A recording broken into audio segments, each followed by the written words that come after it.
Welcome to the Entrepreneur's MBA, bringing you lessons from real-life entrepreneurs they don't teach in business school. Here's your host, business coach and marketing strategist, Adam Kipnes. Hey everyone, welcome back to the Entrepreneur's MBA. I am your host, Adam Kipnes, learning lessons from everyday entrepreneurs that you're not going to learn in business school. I'm super fired up for today's guest. I think there's a lot that we're going to learn from life, business, and athletics all wrapped into one. My next guest and I met at Eric Swanson's Habitude Warriors Conference last week in Scottsdale. That's habitudewarriorconference.com. He's got another event coming up in D.C. during the summer, and then one in Scottsdale again in August. So definitely check that out. But I saw this gentleman speak. We met, and I knew his story will resonate really well. He's a two-time Olympian, back-to-back USA national champion in gymnastics, world all-around bronze medalist, captain of the 2012 Olympic team, six-time NCAA champion, and that's just what he's done in the gymnastics world. He was also an American Ninja Warrior finalist, for those of you who watch that awesome show. He speaks on stages now all over the world and telling his story and what it means to get to the top of the world in gymnastics and also attribute that to the business world. May I introduce to you Jonathan Horton. Jonathan, thanks for being here. Hey, Adam. Hey, thanks so much for having me on the show. Pumped to talk to you a little bit about myself, share my story with you and our listeners. And for those listeners out there that haven't heard of me, don't know much about gymnastics, maybe Ninja Warrior, everybody feel free to go check me out on some of my social media links. You can find me on Instagram at jhorton11. On Twitter is j_horton11. And then feel free to go check out my website at jonathanhorton.net just to put a name to a face. That's awesome. Definitely encourage everyone to go out and just learn more and see what he's doing. He's doing some cool things and just the background of being a champion in a sport. And to take it a little away from business, but into just being super successful, how did you, or what do you attribute your focus and your drive to get to that level of success? Is that something you're born with, or is it something that you had to work on daily? Well, I actually feel like it's a little bit of a combination. I do think that there's there's definitely something that some people just have. It's like they're born with this spark. But I 100% believe that you can develop the mindset to become a champion at whatever it is that you're doing, whether you're an entrepreneur, out chasing real estate or an athlete. For me, I had to build myself, mentally and physically throughout my sport. It wasn't always easy. And, it took me a really long time to accomplish my goals. I did gymnastics for 28 years, and it took every single ounce of energy, mentally and physically, to get where I wanted to go. That's amazing in that you were able to do it for that long and keep up the mental stamina and the drive. Did any sort of tips that you used when you were feeling a little bit down, or when things weren't, you just didn't want to go to the gym that day? Anything that you used in order to get yourself up? Well, I'll take you back just kind of the beginning of my story a little bit. I got started in the sport when I was 4 years old, and kind of a wacky story. My mom lost me in the middle of a Target department store. I climbed a 25-foot support beam in the middle of the store and kind of wowed a bunch of people. And it took like 10-15 minutes for everybody to find me at the top of that thing, but I had a little bit of natural, for lack of a better word, freakish ability. And my parents ended up putting me in gymnastics. But, when they put me in the sport, that ability that they thought it wasn't quite there. I wasn't the most talented kid in the world. And, I really struggled to learn the sport for a very long time. I didn't actually win my first competition until I was almost 16 years old. But the big moment that changed everything for me was actually when I was 10. When I was 10, I remember watching my very first Olympic Games, and I watched the women's gymnastics team win the gold medal, which was beyond exciting. I remember watching Carrie Struck do a vault on a broken ankle to secure the gold medal, And it inspired me. It created a why for me. I told myself while I was watching that, just glued to the screen, hey, that's what I'm going to do. Like it's people are out there winning medals and becoming the best in the world at their sport. That's really, really cool. I mean, that's got to be available to me, right? I just need to go figure out how to get it done. And so anytime I was struggling, the best tip I can give people is I had a visual why. I had a visual goal and a dream. I had seen something else that someone did that I wanted to do. And anytime that I started struggling or, failing or wanting to quit, I thought back of that visual moment. And I have people ask me all the time this same question: how do I stay inspired? How do I stay motivated? And I say, if you don't have something to look at or to watch, something that kind of resets the fire in your belly, you can't motivate yourself. You're going blindly throughout life, throughout world, and you don't know exactly what you want. I knew exactly what I wanted. I knew what it looked like. I knew what it was going to feel like. I knew what other people were going to see it as, and it's almost like I could taste it. I could taste that gold medal, that Olympic medal, and it's because I had seen someone else do it. Now I just need to figure out how they got there. That's really cool, and that attributes to life and business, whether it's getting a promotion in a current job, whether it's starting your own business, whether it's taking your business to new heights. Having that prize that that you want and you already feel that you have it. Well, yeah, I kind of look at it as, in my mind, there was no doubt. I was so bad at gymnastics when I first got started. I was, maybe one of those kids that'd be top 20 on my best day ever. I wasn't the guy that started out winning all the medals and the trophies and the ribbons. But in my mind, I kept telling myself over and over again, they did it. And this may sound a little arrogant, but I think you have to almost be a little overconfident, have a little arrogance to yourself to get anywhere. But I just kept telling myself, if they can do it, I'm just as good as them. I can figure this out. And I think that we all have to have that confidence in our mind, even if we're not good enough. Continue to tell ourselves every single day, hey, I am. They did it. I can do it. Okay, next day. All right, I know I'm not doing it yet, but they did it. I can do it. It's a constant affirmation of that it's got to be possible. If someone else has accomplished something, it's got to be possible. Even if you don't get to that same exact level one day, if you keep telling yourself, you might get close, and that's what's important. It is, and that brings up a question, and I believe a story that you have. In your journey, there were times when you got to the highest levels of gymnastics, whether it was on your college team or in the Olympics, and you didn't have your best day out there, and that ended up, hurting your teammates. And can you tell us just a little bit about that story? I know you do it in your speeches, and we don't have time to do the entire thing, but if you can give us sort of those nuggets and how you came back and the support you had from your team would be awesome. Yeah, so I think the most infamous story of my entire career, something I try to forget about, but it's probably the most valuable moment that ever happened to me, was in 2006. I was a sophomore in college at the University of Oklahoma, and although it took me a really long time to kind of rise in the sport, I had finally done it at that point. I was one of the best gymnasts in the entire country. I was the NCAA collegiate national champion. And I had really arrived. Everybody finally knew who I was, and people were expecting me to do a lot of great things in the sport of gymnastics at this point. And so at that year, we had a competition called the World Championships. We've got World Championships before the Olympic Games.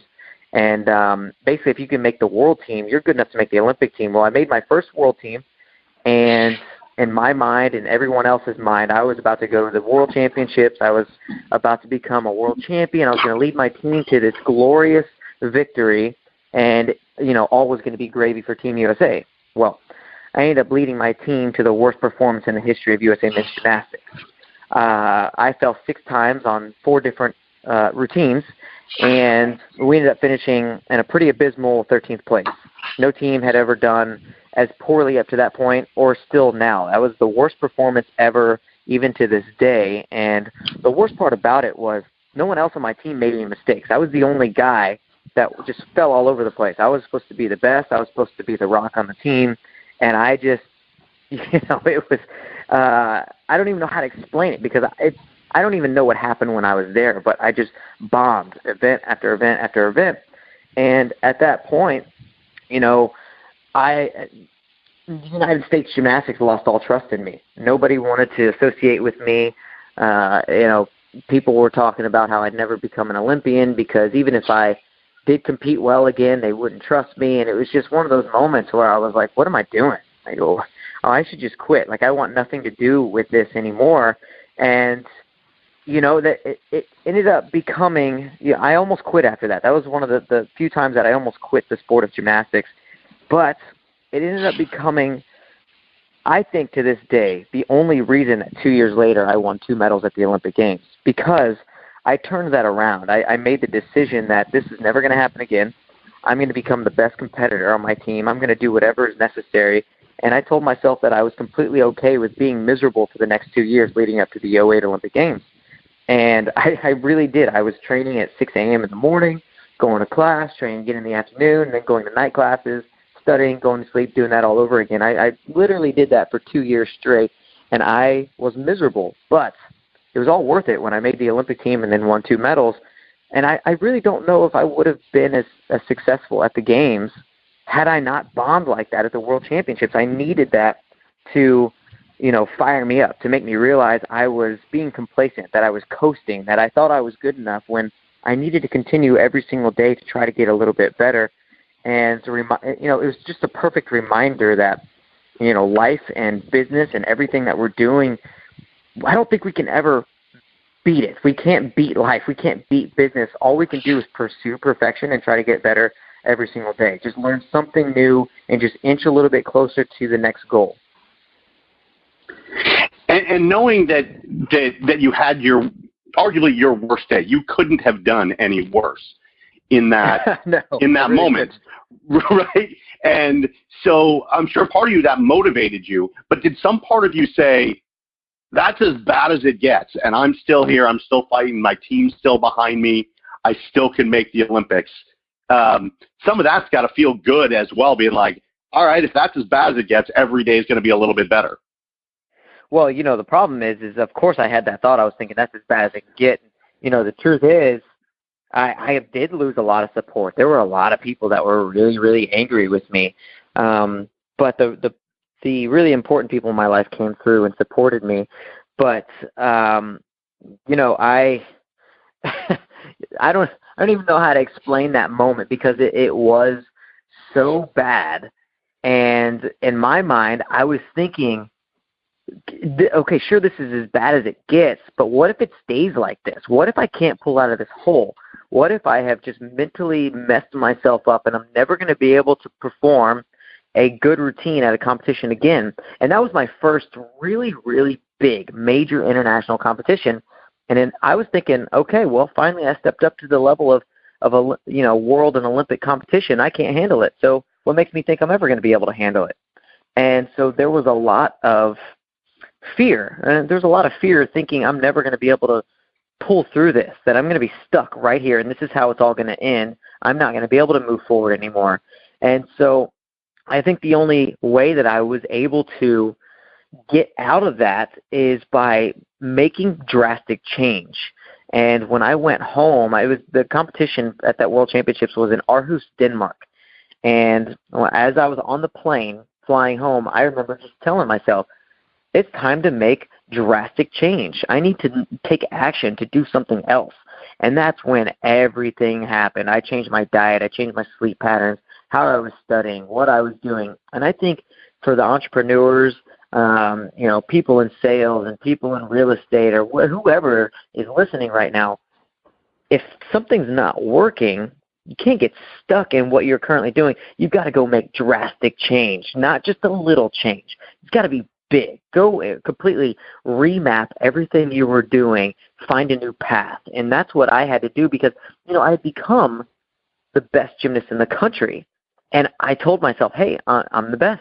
I've arrived. I know what I'm doing. I'm just going to coast from here. And as soon as I started coasting, that's when I went and bombed at the biggest moment. And so I just realized at that moment, okay, time to go home. And I'm putting my foot on the gas pedal and I'm slamming it to the ground. And I'm going to keep on trying to improve every single day, because this can't happen again. We fall, we fail, we have a miserable moment like I had.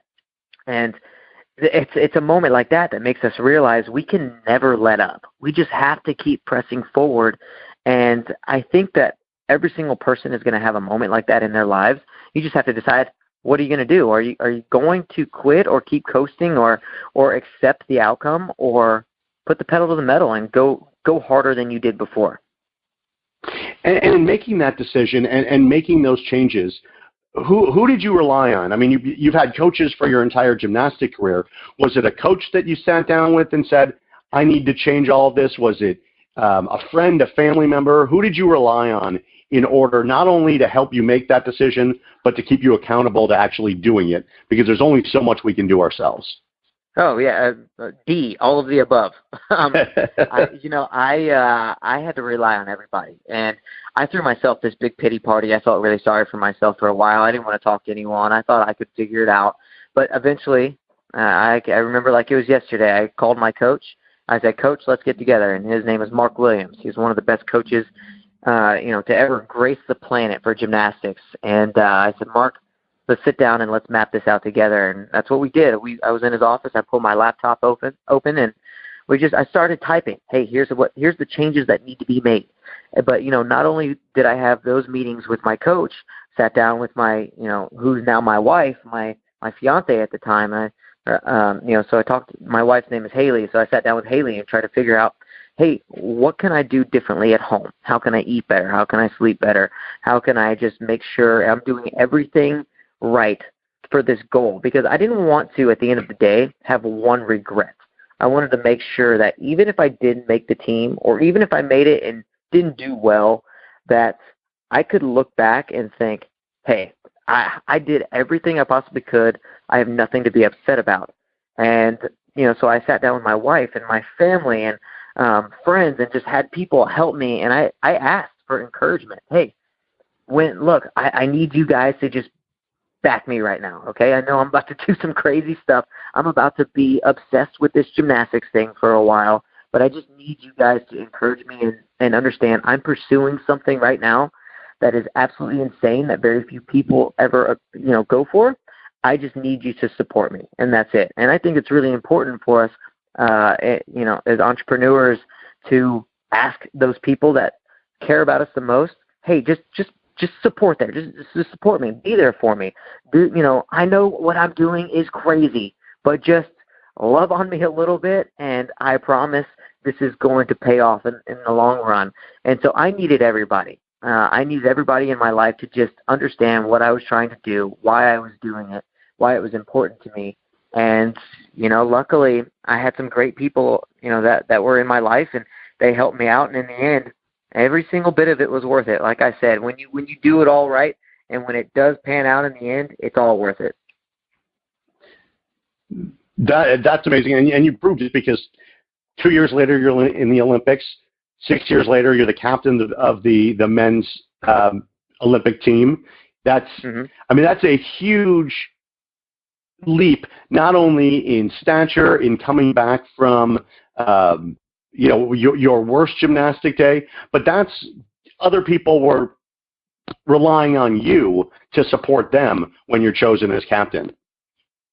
Yeah, and it was definitely a role reversal, because you go from the guy that's green on the team that people are like, ugh, we don't know if we trust this guy at all. And, in 2008, I turned it around so much, whereas in 2006, I had the worst performance in history. And then in 2008, I had people tell me that was one of the greatest performances in history.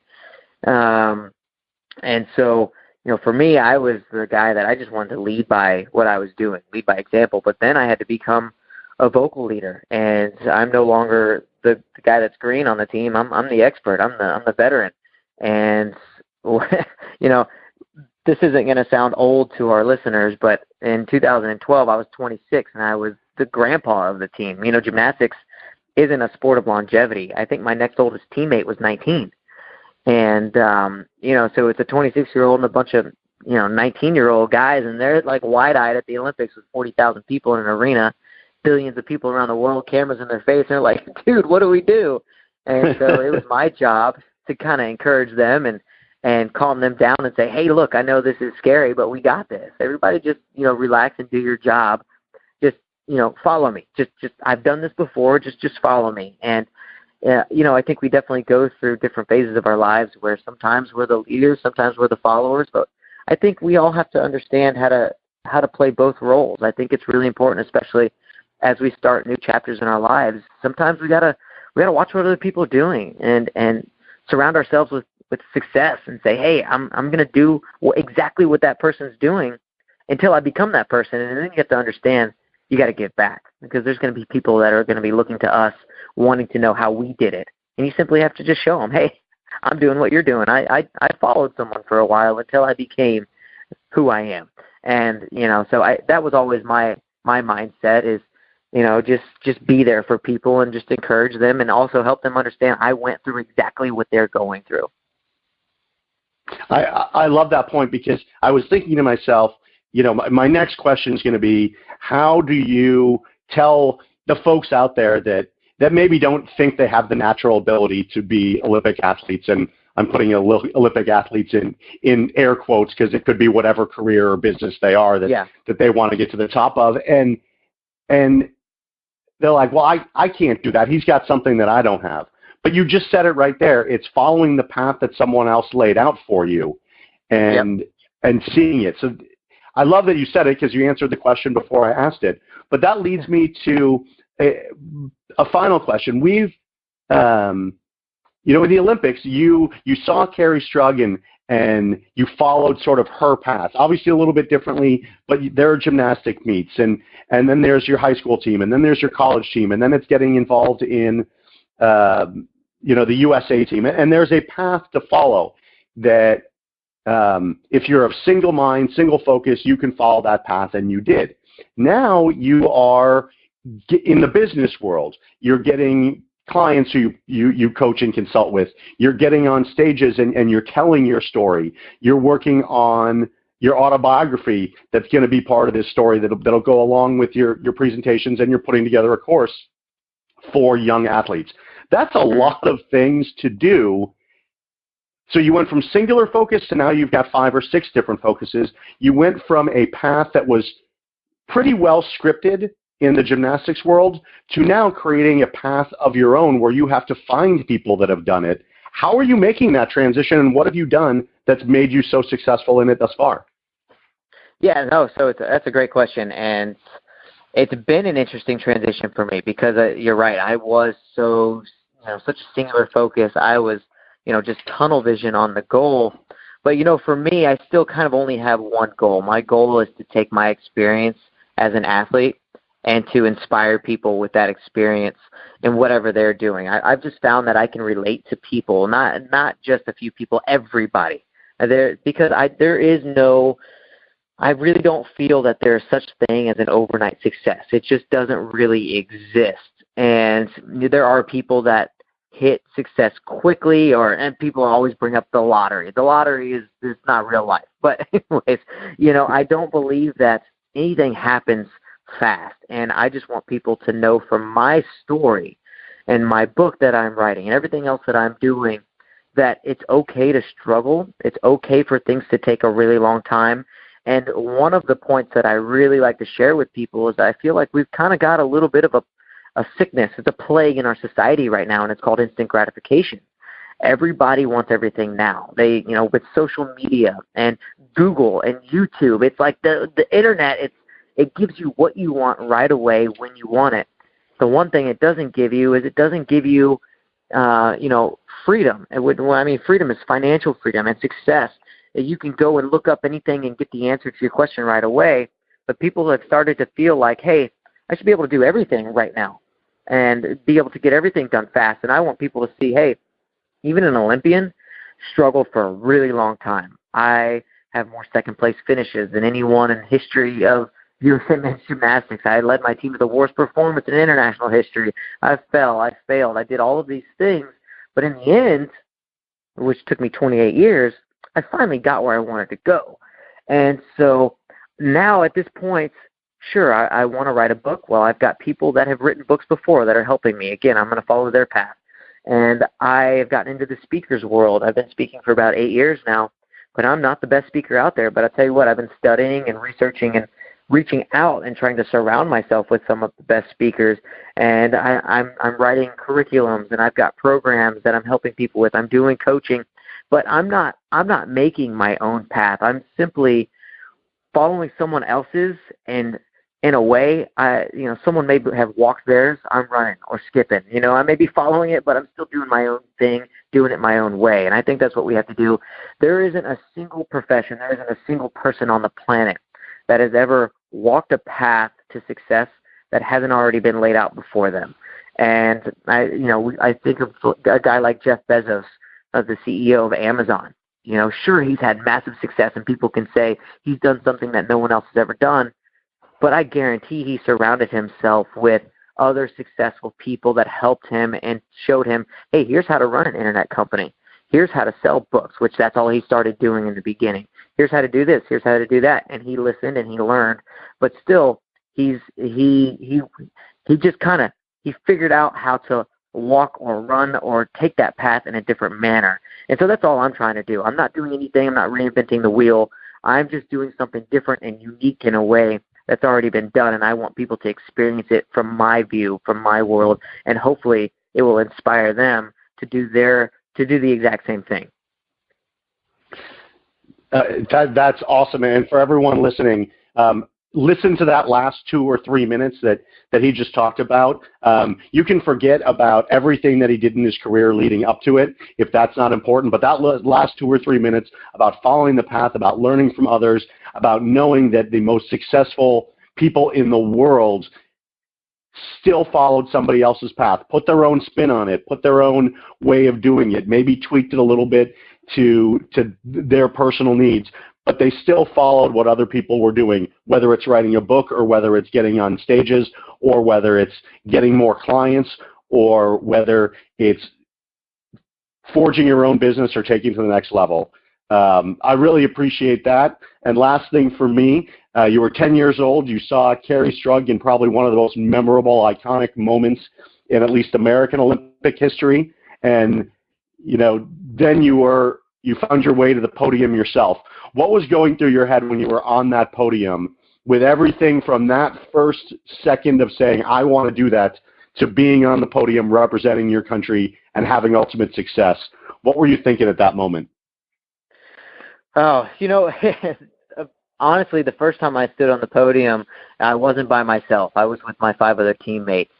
And my first thought was looking at them. I was looking to my left, and then I was looking to my right and seeing the smiles of my team. And I remember just thinking to myself, this feels so good, because I had experienced what it was like to lead my team to a horrible finish. And I'd finally experienced what it felt like to be a guy that really, was able to contribute to the success of the group, and to see everyone get their medals placed over their necks, and to watch our flag go up in the air, see the crowd around us, and see the flags waving in the stands. Not only was I just proud of the group as a whole, and when you become an Olympic team, you're not just a team, you're family, you're brothers. And we came together and we did something special that day. But my other thought was, I never want this to end. I want the national anthem to just keep playing, just keep looping the national anthem over and over again. I want to stand up here forever.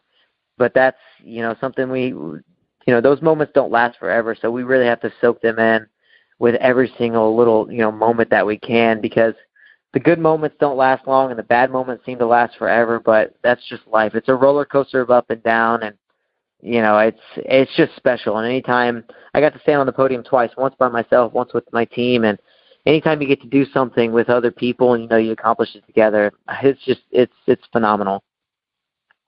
Well, thank you for being here. Thank you for sharing your story. Thank you for the nuggets that we can all take and think about differently, not only in business but in life. You really laid it out for us, things that we can do a little bit differently and enjoy the highs and learn from our lows. So appreciate you being here. Definitely, if everyone listening, check out Jonathan on social media. Check out his website.